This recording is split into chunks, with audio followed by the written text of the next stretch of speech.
بسم اللہ الرحمن الرحیم۔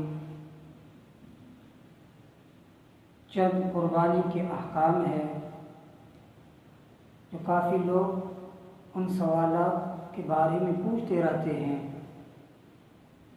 تو کچھ سوال تو یہ ہے کہ انشورنس کمپنی کے ملازم قربانی میں اگر حصہ ڈالے تو یہ قربانی ہو جائے گی یا نہیں۔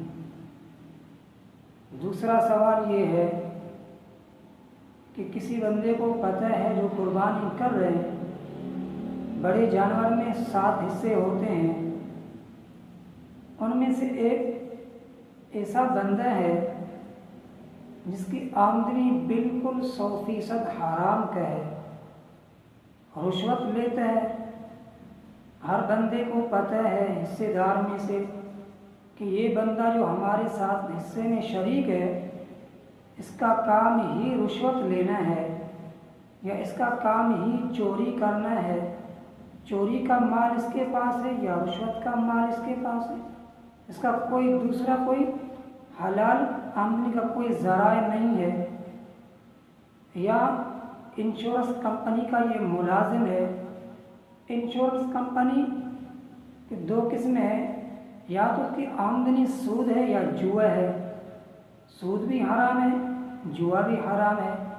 اگر ایسا بندہ اگر قربانی میں حصہ ڈال رہا ہے تو ساروں کی قربانی خراب ہو جائے گی، کسی کی بھی قربانی ادا نہیں ہوگی۔ تو ایسے بندے کو اپنے قربانی سے دور رکھیں، اس کو حصے دار نہ بنائیں۔ یا اس کی حرام آمدنی ہے کہ رشوت خور ہے یا ڈکیت ہے، چور ہے، یا انشورنس کمپنی کا کوئی ملازم ہے۔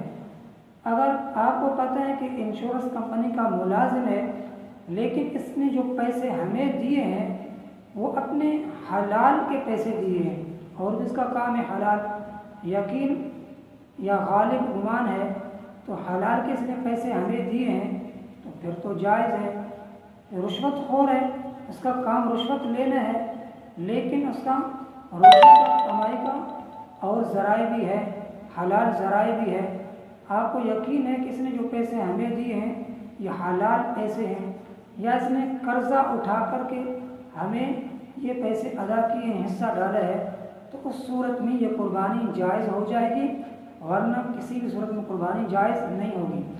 دوسری بات یہ ہے کہ لوگ پوچھتے ہیں کہ شیعہ اگر کوئی شیعہ ان 7 حصوں میں سے ایک شیعہ ہے کہ اس کی قربانی ہوگی یا نہیں ہوگی۔